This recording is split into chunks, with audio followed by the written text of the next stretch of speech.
We are just getting ready to tuck into a new winter project. So let's take a look at what we have coming up. We've got ourselves a 1971 International Travelall.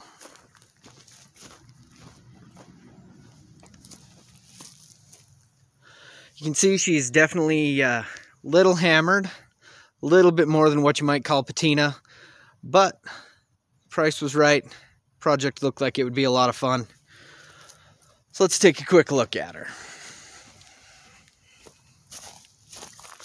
Doors, at least open quite nicely. Missing a bunch of the dash. We're missing a whole bunch of the floor here. We do have a seat, or at least most of one. We also have a very odd hole in the roof.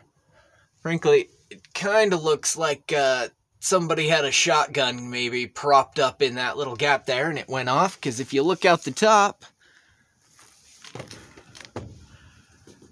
oh yeah, we're really not sure what went on there, but we've got a sweet holder patch in the roof. See what else we've got going on. Obviously, we've got a lot of rot through the floorboard.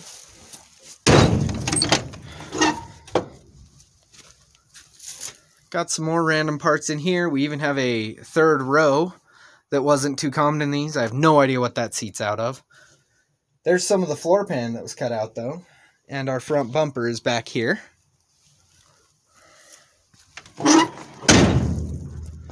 Got a lot of rot just right along the edge back here and a little bit down underneath. Rear bumper has definitely seen better days, but tail lights are complete. No rear window. And you can see the ground down there underneath this thing. There's also no regulator in here whatsoever. So we're going to have to come up with some kind of action plan for the rear window. Coming around the far side. You can see the body is actually fairly smooth. We've just got more rot down here in this fender well, but a lot of the body is pretty smooth overall. We do have these excellent hood hinges and some various issues that will need to be taken care of on the hood. We've got a complete grille though. We've got the tail lights. We've got pretty much all the lights. So a lot of that stuff's there. We do also have got BorgWarner T18 manual transmission hooked to a twin stick Dana T18 with the potential PTO outlet on it. All of that is hooked to, let's see if I can do this one-handed.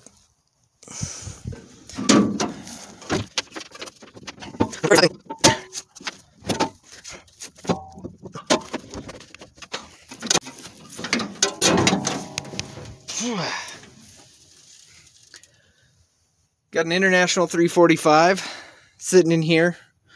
I've turned it over once and gotten it to fire. Under the hood we have a few more problems, like we're missing entire sections of everything going on under here. And an excellent wooden hood prop. But none of that really matters so much,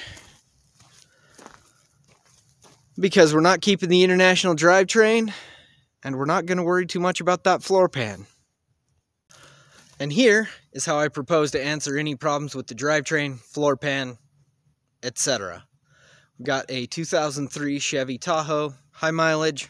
We only have first and second gear in the transmission, but the price was right. It gets us a 5.3 liter LS, and it gives us a few other advantages while we're at it. Let's take a look.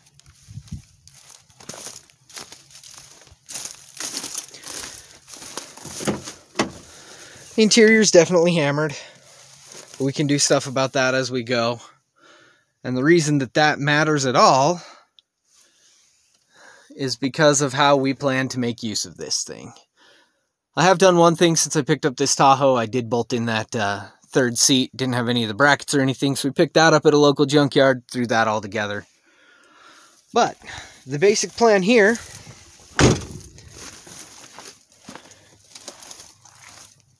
is to take this whole thing,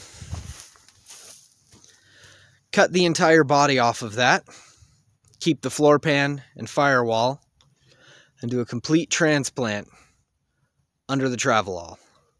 We'll have to make a few modifications along the way. We need to move the rear axle back a few inches to get everything to line up, so we'll have some other things to take care of under there, as well as figuring out the rear floor pan to make sure all of that works.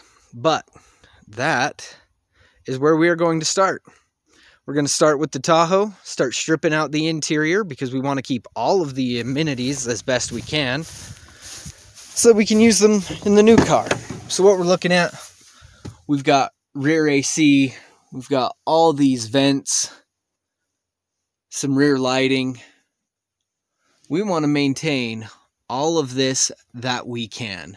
So we're going to go ahead and strip out the entire interior and pull all of that down so that we can attempt to reuse it in the Travelall. So that's where this is all going to start. It'll get started with us tearing this thing apart, throwing away what we don't need, and whittling our way down to a floor pan with a firewall and an engine in it. I'm looking forward to it, guys. Little backstory on this thing. I picked it up a few months ago with the help of a couple of my buddies. When we picked it up, it did not even have a rear axle. It only had one front tire on it.